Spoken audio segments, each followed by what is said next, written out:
السلام علیکم ورحمۃ اللہ وبرکاتہ۔ بہت ہی پیارے مسلمان بھائیوں، بہنوں، عزیزوں، بیٹوں اور بیٹیوں، میں غلام مصطفیٰ اپنے چینل پیام اسلام سے آپ سے مخاطب ہوں۔ آج کا ہمارا سبق سورۃ النساء آیت نمبر 36 ہے۔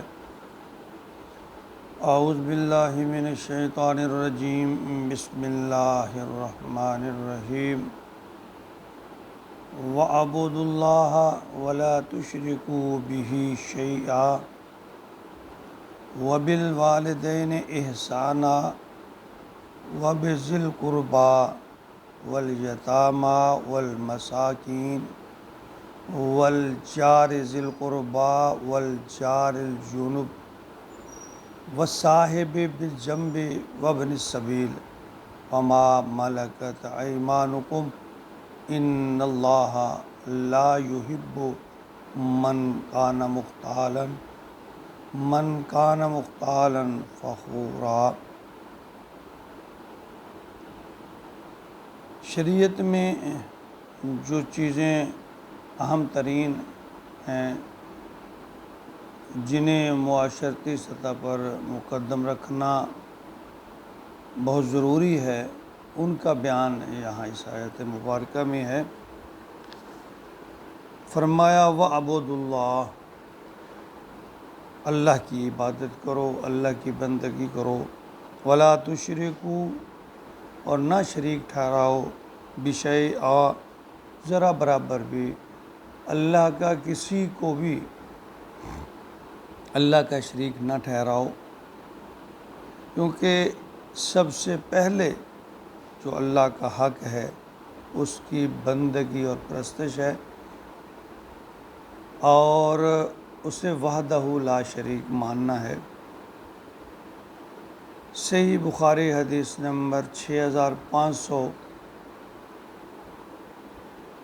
جسے معاذ بن جبل نے روایت فرمایا ہے۔ ایک مرتبہ نبی اکرم صلی اللہ علیہ وسلم سے پوچھا، نبی اکرم صلی اللہ علیہ وسلم نے ان سے پوچھا، کیا تم جانتے ہو بندوں پر اللہ کا کیا حق ہے؟ تو انہوں نے عرض کی، اللہ اور اللہ کے رسول ہی بہتر جانتے ہیں۔ تو آپ نے فرمایا کہ صرف اسی کی ہی عبادت کریں اور کسی کو اس کا شریک نہ ٹھہرائیں۔ پھر آپ نے فرمایا کہ تم جانتے ہو کہ اگر بندے ایسا کریں کہ اللہ کو وحدہ لا شریک مانیں اور اسی کی عبادت کریں، تو ان کا اللہ پر کیا حق ہے؟ تو آپ نے فرمایا کہ اللہ انہیں عذاب نہ دے۔ گویا اللہ کی عبادت کرنا خالصتاً وحدہ لا شریک مانتے ہوئے، اس کا شریک نہ ٹھہراتے ہوئے، تو اس کا انعام کیا ہے کہ اللہ تعالیٰ انہیں عذاب سے نجات دے دے۔ اور پھر فرمایا وَبِالْوَالِدَيْنِ إِحْسَانًا، اور اپنے والدین کے ساتھ احسان کرو۔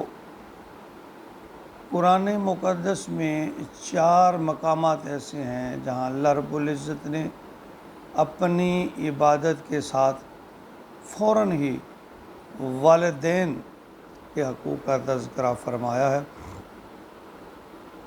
پہلے سورۃ البقرہ میں ہے آیت نمبر 83 میں، اور دوسرے نمبر پر یہ سورۃ النساء، یہ جو آیت 36 آیت، اس کا جو آج کا ہمارا سبق ہے، اور اس سے آگے سورۃ الانعام میں 151 آیت پر، اور پھر بنی اسرائیل میں 23 آیت پر اللہ رب العزت نے اپنی عبادت، اپنی بندگی کے ساتھ ہی والدین کے ساتھ حسن سلوک کا تذکرہ فرمایا۔ ان کی خدمت کس طرح کرنی ہے، تو اس بارے میں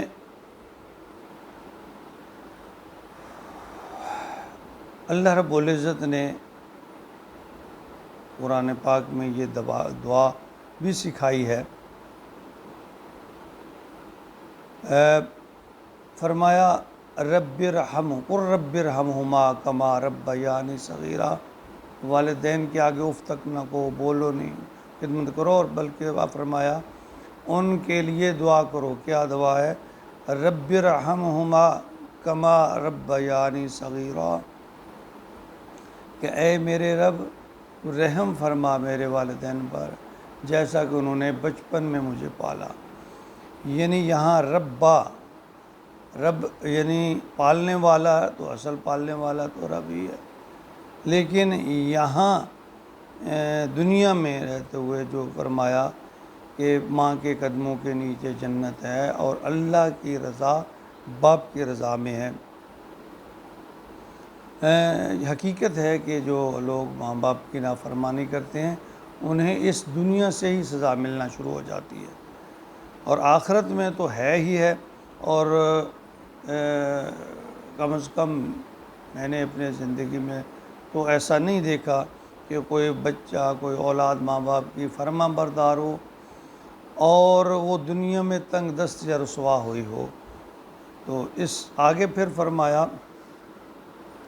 وَبِذِي الْقُرْبَى وَالْيَتَامَى وَالْمَسَاكِينِ، یعنی والدین کے حقوق کے ساتھ ساتھ فرمایا کہ تم اپنے قرابت داروں، نزدیکی رشتہ داروں سے، یتیموں سے اور مساکین سے بھی حسن سلوک کرو، اچھا سلوک کرو.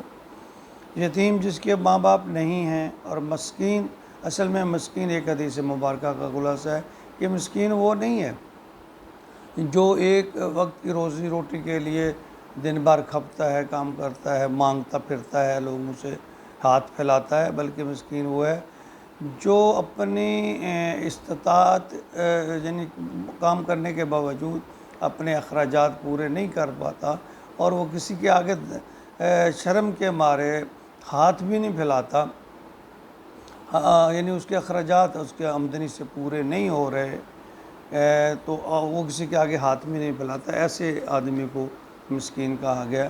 والجار ذی القربى والجار الجنب، یعنی رشتہ دار جو ہوتے ہیں، ہمسائے جو ہوتے ہیں وہ دو طرح کے، ایک رشتہ دار اور غیر رشتہ دار. فرمایا کہ رشتہ دار اور غیر رشتہ دار دونوں کی فرمایا کہ ان کے حقوق پورے کرو. فرمایا کہ جس کا ہمسایہ اس سے خوش نہیں ہے وہ جنت میں نہیں جائے گا.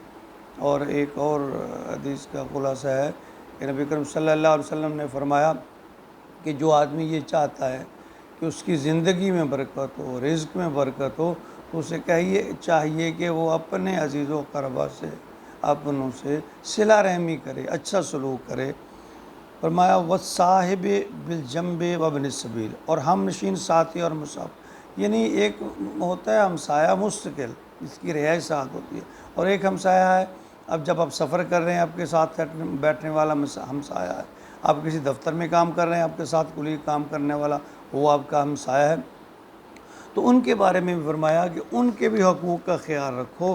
وما ملکت ایمانکم، اور وہ لونڈیاں جو تمہارے مل کے یمین میں آ جائیں، یعنی مال غنیمت میں جو لونڈیاں تمہیں مل جائیں. یعنی اسلام نے غلام اور لونڈی کے حقوق، یعنی یا دوسرے لفظوں میں اپنے ماتحت کے جو حقوق ہیں ان کو بھی پورے کرنے کے بارے میں بڑی سختی سے تاکید فرمائی ہے. فرمایا آگے پھر فرمایا ان اللہ، بے شک اللہ، لا یحب، نہیں محبت کرتا، نہیں پسند کرتا، من کان مختالا فخورا، جو شیخی کرے یا اکڑے، یعنی تکبر کرنے والا اور شیخی کرنے والا، اس کو اللہ تعالیٰ پسند نہیں کرتے. تکبر تو بالکل اللہ، اس کے بارے میں ایک حدیث مبارکہ کا خلاصہ ہے کہ حضور نے فرمایا کہ اللہ فرماتے ہیں کبریائی اللہ کی چادر ہے، جو اس سے وہ لینا چاہے، وہ چھیننا چاہے تو وہ تباہ و برباد، اس سے دنیا میں ہی اللہ تعالیٰ عذاب دیں گے. یعنی شیخی باز، دکھاوا، اور یہ اللہ کے ہاں یا لوگوں کے ہاں تکبرانہ رویہ اختیار کرنا، یہ دونوں اللہ کو ناپسند ہے. ہمیں چاہیے کہ ہم قرآن کا مطالعہ کریں اور پھر ان ہدایت پر عمل کرنے کی کوشش کریں. اللہ رب العزت ہمیں عمل کی توفیق عطا فرمائے. اور میرے بہن اور بھائیوں سے گزارش ہے جنہوں نے ابھی تک میرا یہ چینل جو ہے اس پہ نہیں آئے تو فیس بک پہ اس کو فالو کریں اور کر لیں، اور یوٹیوب پہ جا کے اس کو سبسکرائب کر لیں، تاکہ آئندہ آنے والے جو تمام اسباق ہے وہ اب تک پہنچتے رہیں۔ اللہ تعالیٰ ہمیں دین کا فہم عطا فرمائے، سمجھ عطا فرمائے، اور پھر اس پر عمل کی بھی توفیق عطا فرمائے۔ آمین یا رب العالمین۔